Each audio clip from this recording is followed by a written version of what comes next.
Muito bem. Feita aqui a nossa reflexão, nas palavras de Emmanuel, vamos convidar todos e todas para fazermos a nossa prece aqui, pedir para Cristo fazer a nossa prece. Boa tarde. Vamos então fechar os nossos olhos. Na continuidade da sintonia, alcançada por meio das músicas, da mensagem agora lida, vamos pedir que os mentores, os nossos protetores espirituais, estejam conosco nesse final de tarde, início de noite, para que possamos acolher a mensagem edificante, para que possamos nos sentir estimulados nas mudanças que nos forem necessárias.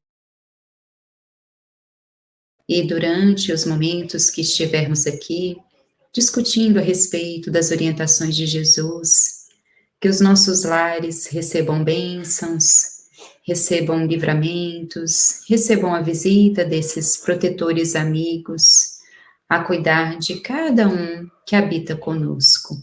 Que Jesus esteja no nosso ambiente, no nosso lar, na nossa casa, hoje e sempre. Que assim seja. Muito bem, pessoal. Hoje vamos dar continuidade, então, ao estudo dessa obra maravilhosa, que temos estudado aí há algumas semanas, Jesus e a Atualidade. Hoje vamos tratar do capítulo 11, Jesus e Decisão. Então, vamos projetar aqui para vocês. Muito bem, então, o capítulo de hoje, capítulo 11, a Joana de Ângeles inicia fazendo comentários a uma passagem que está registrada nos evangelhos de Mateus e de Lucas. E nós resolvemos trazer as duas citações, que são bem curtinhas, para a gente fazer uma comparação das duas, para vermos ali até uma curiosidade que existe nos dois registros, e para também deixarmos aqui, a título de conhecimento também, né, aprendermos e observarmos que a Joana de Ângeles fez a opção por um dos dois textos, para fazer os comentários dela nesse capítulo de hoje. Então, vamos iniciar aqui trazendo como o texto está registrado em Mateus, tá bom? Está em Mateus, no capítulo 8, versículos 18 a 22. E aqui nós trouxemos a tradução do Haroldo Dutra Dias. Vamos acompanhar juntos. Jesus, vendo a turba ao seu redor, ordenou que partissem para o outro lado. Um escriba, aproximando-se, lhe disse: Mestre, eu te seguirei aonde fores. Jesus, porém, lhe diz: As raposas têm tocas e as aves do céu têm ninhos, mas o Filho do Homem não tem onde reclinar a cabeça. Outro dos seus discípulos lhe disse: Senhor, permite-me eu ir primeiro enterrar meu pai? Jesus, porém, lhe diz: Segue-me e deixa que os mortos enterrem seus mortos. Muito bem, esse é o texto de Mateus, e aí nós vamos apresentar agora também o texto de Lucas, e aí vocês vão perceber que tem uma pequena diferença, que não é tão relevante essa diferença que há entre uma e outra, mas fica aí a título de curiosidade, sabermos que a Joana optou pelo texto de Lucas para fazer os comentários dela. E aí em Lucas, essa passagem está registrada no capítulo 9, dos versículos 57 a 62. Enquanto eles, no caminho, alguém lhe disse: Eu te seguirei aonde fores. Disse-lhe Jesus: As raposas têm tocas e as aves do céu têm ninhos, mas o Filho do Homem não tem onde reclinar a cabeça. Disse a outro: Segue-me. Ele, porém, disse: Senhor, permite-me ir primeiro enterrar meu pai. Disse-lhe: Deixa que os mortos enterrem seus próprios mortos. Tu, porém, vai e anuncia o reino de Deus. Outro lhe disse: Senhor, eu te seguirei, mas permite-me primeiro colocar à parte os que estão em minha casa. Disse-lhe Jesus: Ninguém que põe sua mão no arado e olha para as coisas de trás é apto para o reino de Deus. Muito bem. Por que fica claro que a Joana de Ângeles fez a opção pelo texto de Lucas, embora as duas, para o ensinamento central que ela trouxe nesse capítulo, Jesus e Decisão, ela poderia ter se baseado em qualquer um dos dois, porque a essência está preservada nos dois textos. Mas por que a gente fica evidente que ela optou pelo texto de Lucas? Porque no texto de Mateus, esse que a Joana de Ângeles revela ser um moço, porque nos textos evangélicos isso não é evidenciado, né, o fato de ser um moço. O Mateus fala que o primeiro a se dirigir a Jesus é um escriba, e depois outro. E assim também no texto de Lucas, fala que outro interpela Jesus ali e se esquiva do convite do Cristo. Mas no texto de Mateus, esse que a Joana de Ângeles diz ser um moço, ele primeiro fala com Jesus. Ele fala, diante do que Jesus tinha respondido ao escriba, o jovem se adianta e diz, Senhor, permite-me enterrar meu pai primeiro. E aí, depois que ele fala isso, é que Jesus falaria, então teria falado para o moço, dizendo assim, segue-me, e deixai que os mortos enterrem seus mortos. No texto de Lucas, as coisas se dão num tempo diferente, ou seja, Jesus, depois de responder ao escriba, se bem que no texto de Lucas não fala se tratar de um escriba, depois de ter respondido sobre aquela questão da raposa tem tocas e as aves têm ninhos, mas o filho do homem não tem onde reclinar a cabeça, Jesus se dirige a outro e fala, segue-me. E aí, só então é que esse, a quem ele se dirigiu em segundo lugar, fala para Jesus, permite-me ir primeiro enterrar meu pai. Embora essa ordem das coisas, a ordem das falas, não mude a essência daqui, fica claro que a Joana de Ângeles optou por esse texto, e é nisso que a gente vai, nesse que a gente vai se basear. E a primeira coisa que a gente quis trazer para reflexão sobre a questão a diferença na abordagem, não do primeiro texto com o segundo, mas na abordagem de Jesus, do escriba para o jovem. A gente colocou o escriba aqui, baseando-se no texto de Mateus, né? E o jovem, conforme as palavras da Joana, mas só para a gente poder diferenciar o primeiro do segundo. Então, o que é interessante a gente observar? Que ao escriba, Jesus responde com reservas.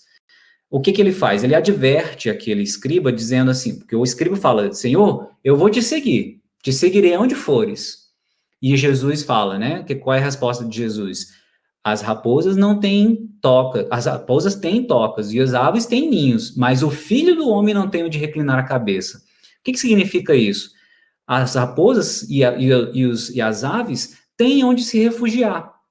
Tem aquele lugar onde eles podem se proteger, onde eles podem se recolher depois de um dia de procura de alimento, depois de um dia de trabalho, mas o Filho do Homem, referindo-se aí no caso a Jesus, e aqueles que o seguem, por conseguinte, não teriam então esse descanso.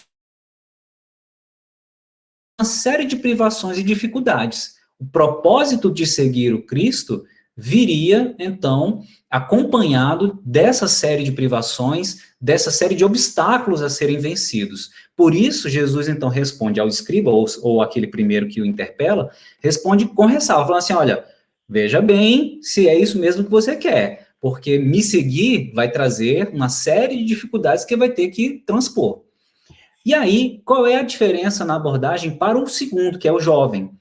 Já o jovem, aqui no slide, né, diz, né, Jesus propôs, e aí a gente colocou entre aspas, porque são palavras da Joana, no capítulo de hoje. Jesus propôs o convite direto, sem preâmbulos. E diante da resposta, ele foi, também palavras da Joana, contundente. Quando ele fala assim, segue-me. Ou seja, ele não deu ressalvas, ele não falou, ele não fez nenhuma advertência, nenhum preâmbulo, nenhuma introdução, falando assim, você aí, jovenzinho, pensa aí se você não está afim de me seguir, né? Falando aqui, né, fazendo uma contextualização meio caricata, mas é só para deixar claro aquilo que Joana destaca no início do capítulo, de que ao jovem, Jesus não deixou margem para nenhuma reserva ou ressalva. Ele foi direto, enfático, segue-me. E, diante da resposta do jovem, né, dizendo assim, Senhor, me permite primeiro enterrar meu pai? Ele ainda foi contundente, falando assim, deixa que os mortos enterrem seus mortos. Então, o que a gente vê? Essa diferença na abordagem pode suscitar até uma estranheza por parte de algumas pessoas. Como é que Jesus, a um, se dirige com cuidado, né, com essa cautela, e a outro ele é tão contundente e enfático? Só que Jesus, nós já entendemos, como sendo espírito crístico, ele detinha e detém, obviamente, né, a capacidade de investigar, de perscrutar os sentimentos mais íntimos de todos nós, toda a humanidade, todos os habitantes desse planeta, na condição de espírito Cristo, que é mais do que espírito puro. Jesus tem essa capacidade de investigar e ir a fundo nos sentimentos de todos nós. Então, é muito natural que a gente reconheça que Jesus sabia exatamente qual era a capacidade, o potencial do primeiro, que é o escriba, no texto de Mateus, e o potencial e a capacidade do jovem, conforme a Joana revela. E aí ele sabia, então, como se dirigir a um e a outro, sabendo como abordar os receios, os anseios de um e as potencialidades, os anseios, os receios do outro. Então, é muito natural que houvesse essa diferença na abordagem, porque Jesus tinha e tem completo conhecimento dos nossos sentimentos mais íntimos. Alguém, se quiser comentar, gente, como a gente não está com a visão da tela aqui de quem está presente, quem quiser fazer algum comentário, como de praxe, só abrir o microfone e pedir a palavra, tá bom? Muito bem. E aí, a Joana de Ângeles fala exatamente sobre isso, no início do capítulo, sobre esse sentimento que esse jovem poderia estar ocultando. Então, embora a gente tenha a certeza que Jesus conhecia o real motivo que levou aquele jovem a se esquivar do convite do Cristo, o texto evangélico não dá essa certeza. A gente sabe que Jesus tinha certeza de qual era o sentimento do jovem, mas o texto do evangelho não diz, não dá nenhuma margem, nenhuma pista para a gente supor qual seria, por que razão aquele jovem teria se esquivado do convite do Cristo, se realmente o que ele ocultando um outro sentimento, e até mesmo a Joana também não revela nesse capítulo, embora ela revele, né, se tratar de um jovem, um aspecto que não está lá no Evangelho, mas ela não traz a revelação, ela não é categórica ao dizer que o jovem foi movido por tal ou qual sentimento. Ela levanta hipóteses, ela se limita a fazer o levantamento de algumas hipóteses. E aí, nós, de nossa parte, lendo o capítulo, né, lendo os esclarecimentos da Joana, nós podemos e devemos também fazer o quê? Uma análise das nossas próprias vidas. Nos baseando nesse esclarecimento que a Joana traz, de que aquele jovem poderia estar ocultando algum sentimento, vamos fazer uma reflexão sobre nós mesmos, sobre as nossas próprias vidas, né? Quantas vezes a gente demonstra na ação uma intenção que não corresponde à nossa vontade, verdadeiramente? Quantas vezes a gente deixa de cumprir certo dever, colocando ali uma justificativa, algum argumento para disfarçar a nossa real motivação? Então, essa é a primeira reflexão que a gente convida a todos, e foi a que nós nos fizemos também, se nós, né, com que frequência nós escamoteamos, né, ocultamos os nossos verdadeiros sentimentos para nos esquivarmos de alguma responsabilidade. E é isso que a gente trouxe nesse destaque do capítulo aí nas palavras de Joana. É provável que ela se referindo, né, à frase do próprio jovem, pedindo para ir enterrar o seu pai, né? É provável que esse fosse o seu intento real, adiando o engajamento na tarefa da vida eterna. Todavia, é possível que o moço ocultasse alguma outra intenção, como a gente já comentou, né? E aí, a pergunta que fica é: qual seria a real intenção do jovem? Como a gente já comentou, né? Não temos como ter certeza. E a própria Joana também não dá essa certeza. Ela levanta hipóteses que aí passam por essas que nós destacamos aí, né? Será que a real intenção dele era apenas ser visto como um filho cuidadoso e fiel perante a sociedade? Que isso era muito levado em conta na sociedade daquele tempo, né? Entre os judeus. Será que a real intenção dele era cumprir com seus deveres filiais com vistas à herança do pai? Ou será que foi apenas um medo do compromisso, vendo ali a grande responsabilidade que seria seguir o Cristo, apenas se amedrontou? A Joana levanta algumas hipóteses e ela fala: igualmente, se pode pressupor que o rapaz, ainda cioso da sua juventude, ou seja, ainda muito apegado, né, à sua juventude, muito preocupado com as coisas naturais da juventude, né, a liberdade, a imaturidade, a vontade de gozar, né, dos prazeres, da liberdade, enfim, muito cioso dessa sua juventude, não estivesse disposto a renunciá-la, encontrando na justificativa de enterrar o pai uma forma nobre, mas de evadir-se do compromisso. Então, é isso que a gente também agora propõe como reflexão, e que a Joana, na verdade, propõe como reflexão no capítulo, que é essa questão de que o diálogo registrado abre margem a supor muitas hipóteses. E a Joana ainda cita algumas dessas hipóteses, que são essas que a gente destacou, né? Só que o que uma coisa interessante, em qualquer uma das hipóteses, inclusive as elencadas aí pela Joana no capítulo, em qualquer uma delas se pode verificar a supervalorização das questões materiais.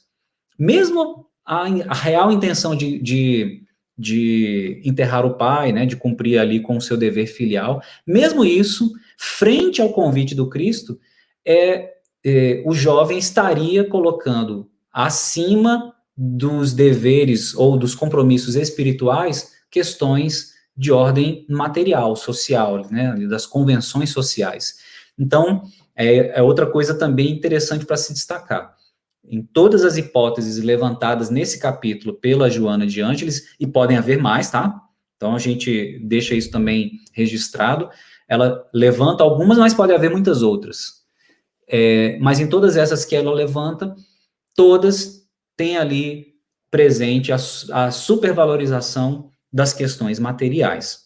E essas hipóteses que são levantadas por Joana me fizeram refletir se nos mais diversos convites que Jesus, né, me fez, porque nós temos oportunidade de seguir ao Cristo todos os dias, várias vezes ao dia, né, e muitas vezes a gente age variando nessas hipóteses. Ora, a gente dá uma resposta bonita porque a gente quer que os outros, né, nos reconheçam como bons cristãos, como uma boa pessoa, como uma boa espírita. Outras, a nossa resposta é de se esquivar porque a gente realmente tem algum interesse material que é priorizado no momento de um convite para um trabalho, um serviço, e muitas vezes a gente diz não mesmo, a gente não quer seguir porque a gente não quer se comprometer. É o medo do compromisso, é o medo de retirar uma parte do seu dia, da sua semana ou do seu mês para servir ao Cristo. Quantas vezes a gente já não, digo por mim, já não preenchia e não gabaritei, né, todas essas hipóteses levantadas por Joana nos convites do Cristo para servi-lo. Isso aí. E falando sobre essas questões materiais, se sobrepondo às questões espirituais, a gente trouxe aqui um recorte lá do Livro dos Espíritos, na questão 895, onde o Espírito de Verdade fala exatamente sobre a questão do apego à matéria, onde ele diz que o apego às coisas materiais constitui sinal notório de inferioridade. Porque quanto mais se aferrar aos bens deste mundo, tanto menos compreende o homem o seu destino.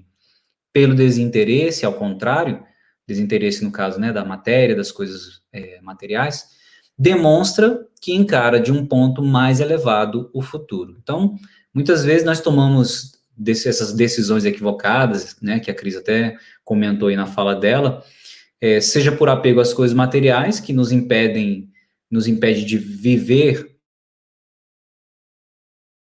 mais elevado, mais proveitoso para o nosso crescimento moral, né? E muitas vezes essas decisões equivocadas e esse apego à matéria vem associado a uma preocupação, que é um dos temas que a Joana coloca também. Ela menciona no capítulo, quiçá a preocupação a respeito da nova responsabilidade causasse no candidato um receio injustificado, levando-o à escusa com o argumento apresentado. Então, pode ser o apego à matéria, mas pode ser também um excesso de preocupação. Na verdade, a preocupação por si só já é um sentimento questionável. Porque o que é a preocupação? É a ocupação prévia, pré-ocupação. É você se ocupar de algo antes do momento oportuno. Então, antes daquilo ser realmente relevante, você já está se ocupando. E talvez fosse esse o receio dele, como ela coloca, né?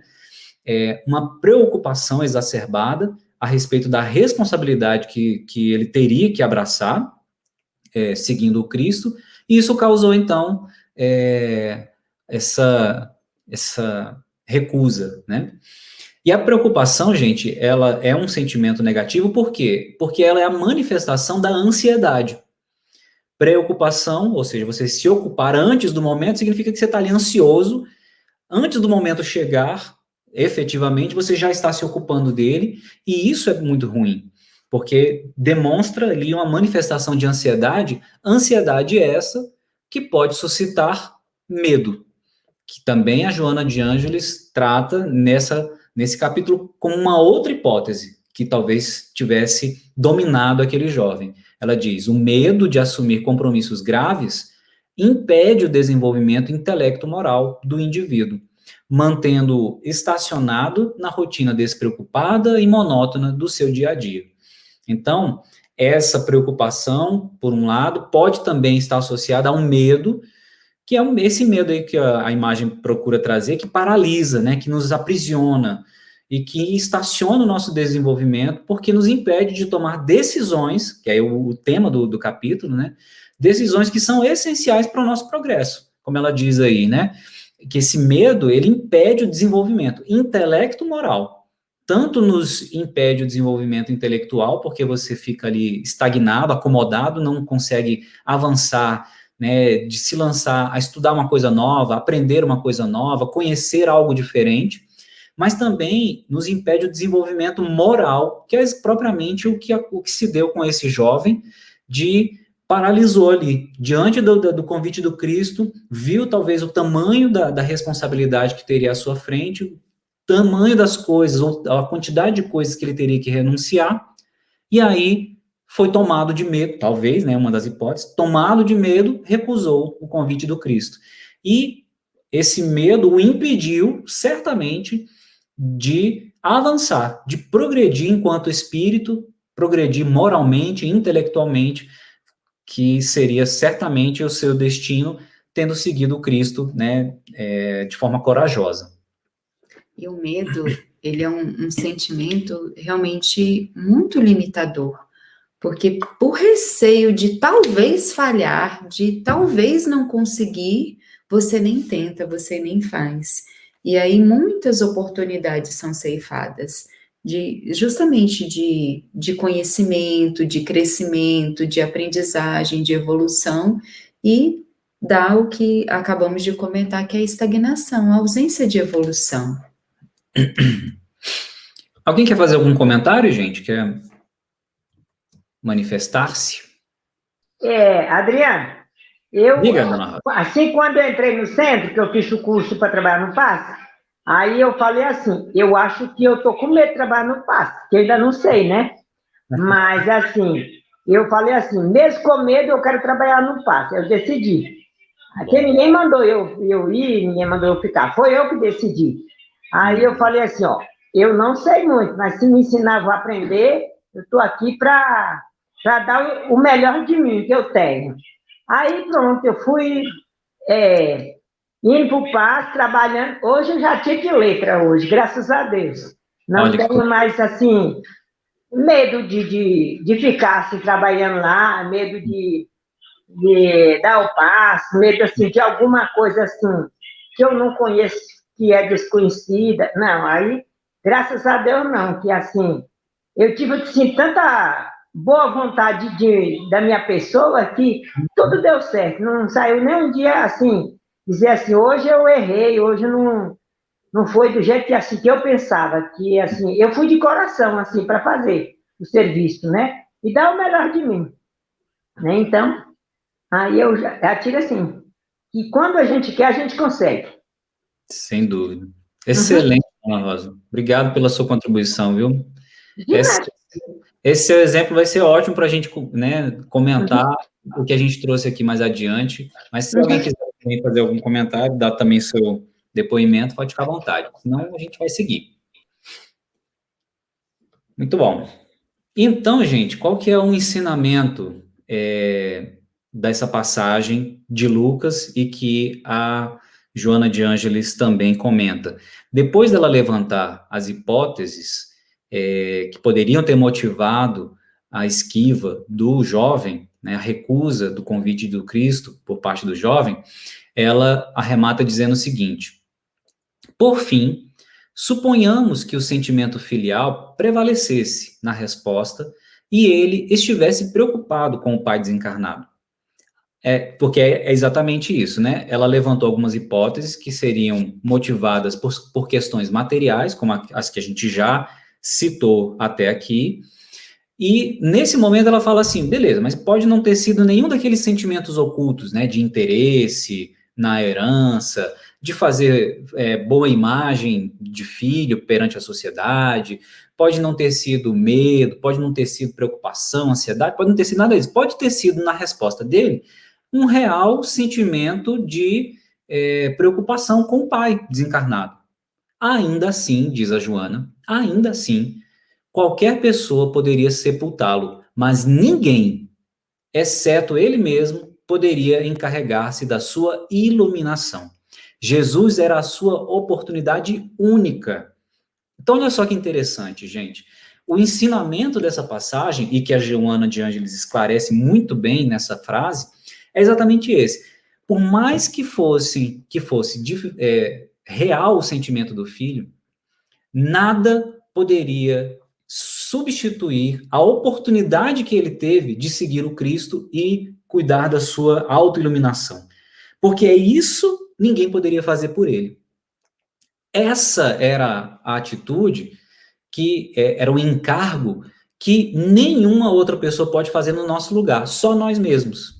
E ele perdeu essa oportunidade. Porque enterrar o pai, embora fosse um dever filial e um dever muito reconhecido naquela sociedade, ou seja, era uma imposição realmente, era um dever, um compromisso imposto socialmente naquela época do Cristo. Mesmo assim, sepultar aquela pessoa, qualquer outra pessoa, qualquer outro membro da família poderia fazê-lo se o jovem tivesse decidido aproveitar aquela oportunidade e cuidar, então, de seguir o Cristo e da sua autoiluminação. Então, veja que essa é deixar que os mortos enterrem seus mortos. Se eu não me engano, é Carlos Drummond de Andrade que diz, eu posso estar enganado agora, vocês me perdoem se eu estiver confundindo aí os autores, que diz que o homem, o ser humano, é um cadáver adiado. E de fato, né, todos nós somos mortos, ou seja, a nossa matéria, a morte chegará até todos nós. O fim da vida orgânica vai chegar para todos nós. Uns conseguem adiar esse momento mais ou menos, né? Então, todos nós somos cadáveres adiados. Uns adiam um pouco mais, outros adiam um pouco menos. E é por isso que é interessante fazer esse contraponto, porque quando Jesus diz deixar que os mortos enterrem seus mortos, é isso. Todos nós estamos mortos já, organicamente. Nosso corpo já está morto. Enquanto encarnados, todos nós estamos mortos, só que a gente adia esse momento. Então, não é é algo, esse compromisso de sepultamento do pai, seria algo que qualquer outro familiar poderia fazer, mas o trabalho de autoiluminação só ele mesmo, só o próprio jovem poderia fazer por si mesmo. E aí, o que significa, então, o convite do Cristo? Que aí a Joana de Ângeles sintetiza nessa frase aí, dizendo que o convite de Jesus faz se acompanhar de um programa intenso, iniciando-se na renovação íntima, para melhor, e prosseguindo na ação construtiva do bem em toda parte. Então, aquele jovem, nessa passagem, o jovem representa toda a humanidade, todos nós. Ele é a representação de cada um de nós que aqui estamos reunidos nessa sala, e cada habitante desse planeta, encarnado e desencarnado. Aquele jovem nos representa. Ele representa a todos nós que recebemos o convite do Cristo, e esse convite é para quê? Para nos renovarmos interiormente e construir o bem em torno de nós mesmos. Então, é esse programa intenso, é um programa que não é um programa simples, ele é intenso. Se é intenso, significa que ele é de longa duração, ele é profundo, ele vai, por ele, nós nos aprofundamos em nós mesmos, né? Quando nos dedicamos, então, a essa renovação interior. Isso é o que significa o convite do Cristo, o convite que ele fez ao jovem, ao escriba e a todos aqueles outros, e faz a todos nós, diariamente. E sobre essa questão do convite e de decisão, nós trouxemos aqui um recorte de uma passagem, de uma mensagem, aliás, de Emmanuel, que está registrada no livro Rumo Certo, capítulo 26, intitulada Decisão e Vontade, que aqui a gente já começa a fazer ali a lembrança do depoimento da Dona Rosa, que ela, ainda com receio de assumir a tarefa lá no passe, venceu esse receio com a vontade. Não foi mais do que a boa vontade, viu, Dona Rosa? Foi com a vontade. Porque, inclusive, nós já tivemos até um estudo a esse respeito, de uma palestra do Jacomelo, onde ele faz a distinção da boa vontade e a vontade. Dizendo, então, que a boa vontade você chega até certo ponto. Mas onde a boa vontade impede, ou com boa vontade já não te é suficiente avançar, o que te faz avançar é a vontade. Então, aqui a gente já faz esse paralelo e trazendo, então, essa reflexão para cada um de nós. Emmanuel diz, então, que a incerteza, que é o contrário da decisão, né, dessa atitude decisiva, a incerteza parece coisa de pouca monta, mas é assunto de importância fundamental no caminho de cada um. E aí ele vai começar a dar exemplos, onde a indecisão ou a incerteza pode ser prejudicial, e no lugar dela, a vontade seria determinante para mudar a nossa atitude no mundo.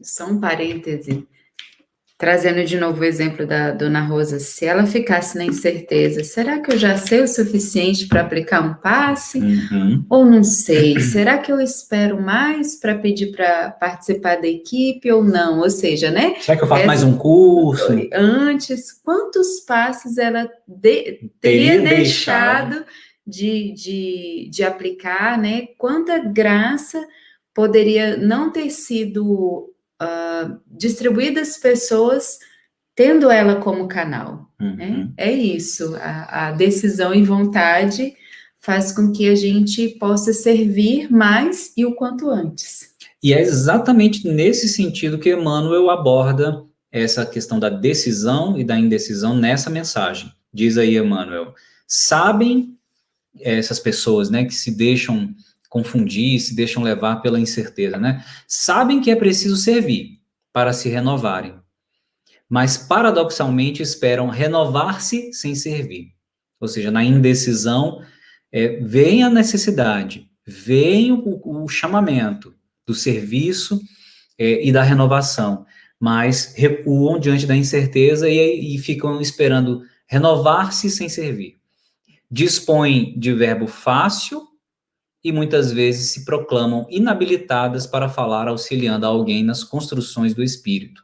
Então, as pessoas que têm a facilidade com a fala, né, têm o dom da oração, de conversar com as pessoas, sabe falar no momento certo, mas quando são chamadas para uma tarefa, fala assim, não, mas eu não tô apta, não tô habilitada ainda para fazer isso, não.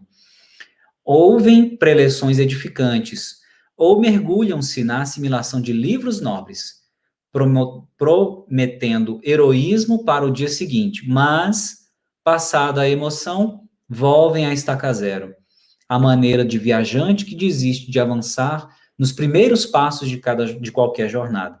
Então, a pessoa ouve um monte de palestra, lê um monte de livro, mas nunca se acha apta a levar aquele conhecimento em favor do outro, ou de colocar aquele conhecimento em prática, né, em atividade em favor de si mesmo ou do próximo.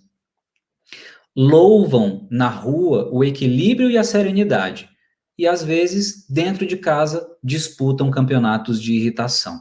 Então, também, né, sabem da importância do equilíbrio, sabem da importância da serenidade, sabem da importância de todas essas virtudes, mas no círculo íntimo ou em determinadas situações, esquecem-se disso e não cultivam aquilo que sabem que precisam cultivar. Então, essa é a manifestação da incerteza, da indecisão, frente à vontade de querer realmente agir, de querer pôr em prática os recursos que já conquistou. E aí, mais à frente, percebam, gente, que nessa mensagem, quem quiser depois pode procurar, né? Tem ela na internet, quem tiver o livro também pode procurar, o capítulo 26. É importante a gente observar que Emmanuel está ressaltando aí, nesses exemplos, as oportunidades que chegam a todos nós.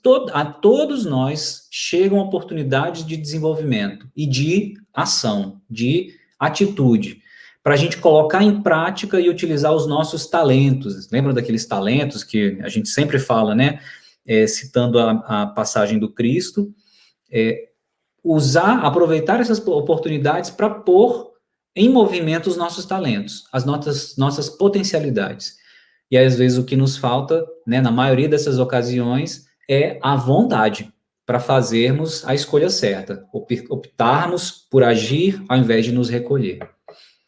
E Emmanuel, a gente trouxe aqui mais um parágrafo dessa mesma mensagem, só para arrematar esse pensamento dele, onde ele diz assim: o dever jaz à frente, a oportunidade de elevação surge brilhando, os recursos enfileiram-se para o êxito e realizações chamam urgentes, mas preferem a fuga da obrigação sob o pretexto de que é preciso cautela para evitar o mal, quando o bem, francamente, lhes bate à porta.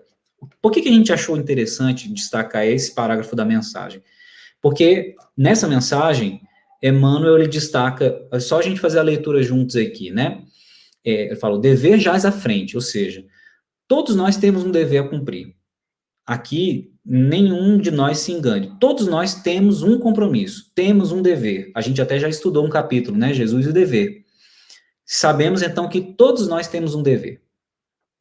E para cumprimento desse dever, diversas são as oportunidades, diz Emmanuel. A oportunidade de elevação surge brilhando. Ou seja, Deus coloca em nossas vidas as oportunidades que são necessárias para cada um de nós cumprirmos com esse dever. Então, todos nós temos um dever e as oportunidades surgem para que a gente cumpra esses deveres que nós abraçamos. E se as oportunidades elas não surgem já prontas, é o que ele diz aí, né? Os recursos enfileiram-se para o êxito. Se a oportunidade já não surge pronta para que a gente aproveite, surgem ao menos os recursos necessários para que a gente, ou por esforço próprio, ou com a situação já dada, alcance o quê? O êxito e a realização. E ainda diz que esse é um compromisso, é uma ação urgente. A realização é urgente. Porque se a gente pensar que nós temos um dever a cumprir, que Deus coloca as oportunidades para que a gente cumpra esse dever, que Deus nos dá os recursos para que a gente cumpra esse dever e aproveite essas oportunidades. E quando não nos dá os recursos, nos dá a maneira de alcançar esses recursos e cumprir com essas obrigações, o que a gente tem que esperar? A gente não deve esperar. A gente precisa cumprir com esses deveres de imediato. Essa é o que chamou muito a atenção nossa dessa palavra de Emmanuel, falando sobre a decisão e a vontade, para a gente entender que é urgente essa necessidade de cumprirmos, então, com o nosso dever e tomarmos as nossas decisões, a decisão para melhor. Até aqui tudo bem, gente? Mas alguém quer fazer algum comentário? Fica à vontade. Agora vocês vão precisar falar, tá? Vou apresentar aqui para vocês 2 frases e vou pedir para vocês se manifestarem aí, um de cada vez. Qual que é a diferença que vocês enxergam entre essas 2 frases? Vamos ler juntas aqui, ó. Primeira, de mim mesmo nada possuo de bom, mas Jesus me suprirá de recursos segundo as minhas necessidades.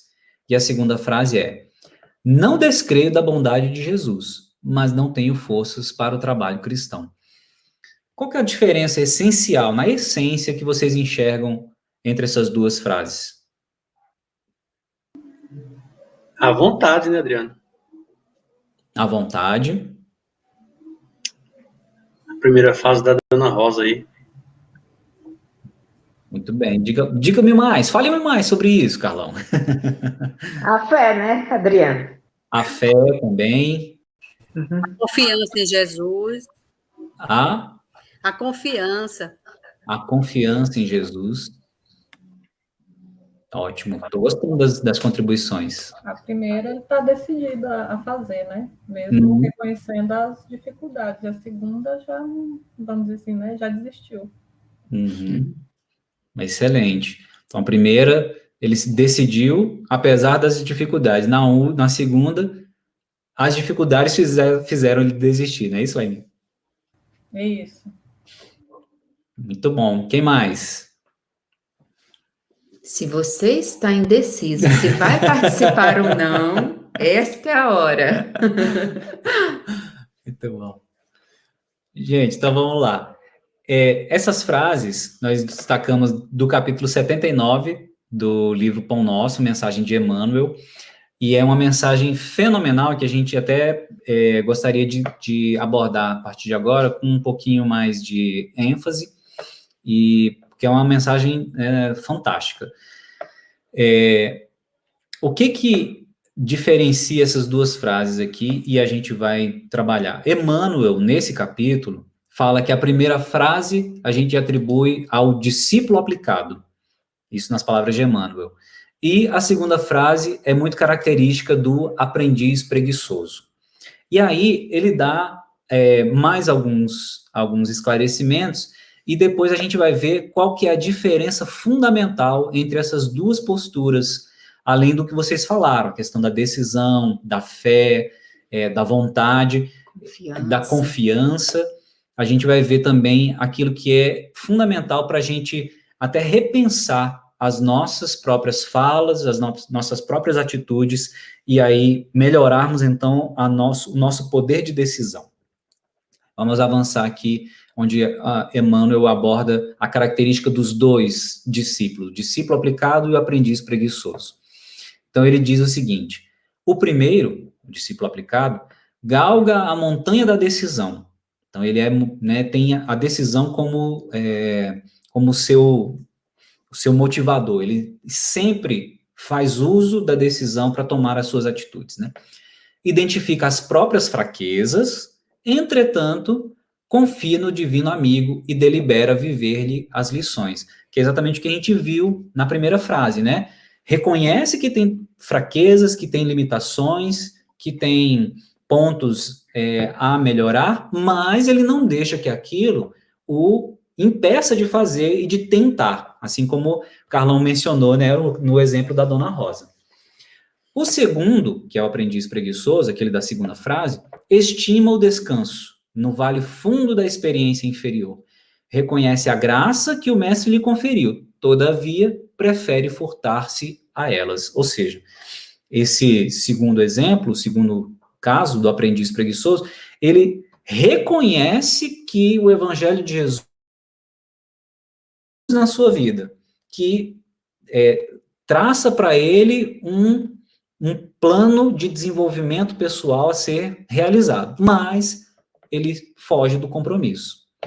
O primeiro, discípulo aplicado, fixou a mente na luz divina e segue adiante. O segundo, o aprendiz preguiçoso, parou o pensamento nas próprias limitações. Então, o primeiro avança, vai adiante, e o segundo, ele paralisa, ele estagna. E aqui a gente traz o esclarecimento fundamental que diferencia o discípulo aplicado do aprendiz preguiçoso nas palavras de Emmanuel. O mas, não sei se vocês perceberam, mas a gente vai trazer aqui outras frases que o próprio Emmanuel cita nessa frase para ficar bem claro. O mas é a conjunção que nos processos verbalistas habitualmente nos define a posição íntima perante o Evangelho. Colocada à frente do santo nome, ou seja, à frente de Jesus, exprime-nos a firmeza e a confiança, a fé e o valor. Interessante que vocês citaram exatamente esses valores, né? A confiança, a fé. Contudo, localizada depois dele, ou seja, o mas depois de Jesus, situa-nos a indecisão e a ociosidade, a impermeabilidade, ou seja, você não está aberto a nada, tudo você barra, tudo você rejeita, nada chega ao seu coração é impermeável, e a indiferença. 3 letras, o mas, 3 letras apenas, denunciam-nos o rumo. Vamos voltar aqui às frases para vocês verem? Eu ia pedir exatamente. Onde está mais e onde está Jesus? Exatamente. De mim mesmo nada possuo de bom, mas Jesus, então o mas vem antes de Jesus, mas Jesus me suprirá de recursos segundo as minhas necessidades. Olha o segundo. Não descreio da bondade de Jesus, mas, ou seja, o mas vem depois. Mas não tenho forças para o trabalho. E aí, Emmanuel também dá outros exemplos. Assim recomendam meus princípios, mas Jesus pede outra coisa. Assim aconselha Jesus, mas não posso fazê-lo. Então veja, né? Através de uma palavra pequena e simples, fazemos a profissão de fé ou a confissão de ineficiência, segundo Emmanuel próprio está arrematando aqui. Então, essa mensagem é muito significativa, até para a gente refletir nas nossas decisões, onde que a gente está colocando o mas, né? É Jesus, mas a minha vontade, ou é a minha vontade, mas Jesus me indica um caminho diferente? O mas está antes ou depois do Jesus aí para vocês, gente? Onde vocês têm colocado o mais aí, ultimamente, com mais frequência? Sabe, Adriano, eu estava observando aqui, como em todas as frases, qualquer coisa que você vai ler, que a gente vai ler, o importante mesmo, a ênfase da frase está depois do mas. Uhum. Né? Exato. Então, aí estão as duas ênfases dessas duas frases. O mas antes e o mas depois de Jesus. Quer dizer, tudo que nós vamos fazer, pelo menos eu faço igual a Cris, eu falo por mim, eu me pego muito colocando o mas depois, sabe? Uhum. Então, é uma questão mesmo de aprendizado, de evolução, de tentar bater na mesma tecla e voltar atrás e recomeçar de uma forma que a gente vai enxergando, né, que a diferença das duas frases, isso em qualquer situação da nossa vida, no trabalho, na nossa casa, na convivência com nossos familiares, essa questão, a frase que vem, a citação que vem depois do mas, a gente tem sempre que prestar muita atenção a ela. Uhum. Mas pode ficar tranquilo, viu, Carlão, que você não está sozinho nessa aí não, viu? Tamo junto, meu irmão. Na família a gente usa demais, né? Eu até poderia te ajudar, mas vou deixar você fazer sozinho. Sim. Uhum. É isso mesmo. Então, gente, o que a Joana de Ângeles destaca após essa conclusão a que ela chega nesse capítulo é que o momento da mudança é o agora, é o hoje, né? E ela diz: olha ao redor e compreenderás o quanto é urgente que te decidas pelo melhor e duradouro para ti, como ser imortal que és.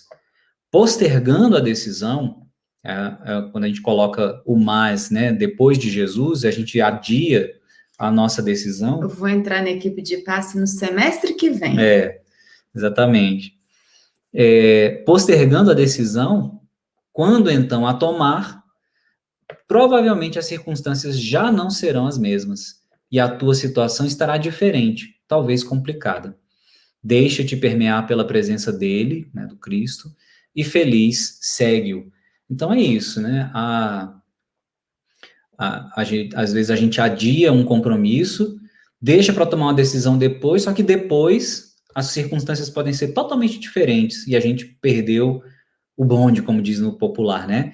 Perdeu a oportunidade de aprender naquele momento, com talvez até uma facilidade, mais adiante vem mais difícil. A gente até deu exemplos numa outra aula, num outro estudo, daquele jovem que quando está ali dedicado aos estudos, né, tem o compromisso, o único compromisso dele, do ponto de vista Ocupação útil, o único compromisso dele é o estudo, é a escola. E aí, muitas vezes, negligencia esse compromisso, adia, aí lá na frente, quando já tem família constituída, precisa sustentar a si e a outros, né, da família, os compromissos são muito mais volumosos, volta a se dedicar aos estudos e as dificuldades são outras. Adiou uma decisão e as circunstâncias são completamente diferentes.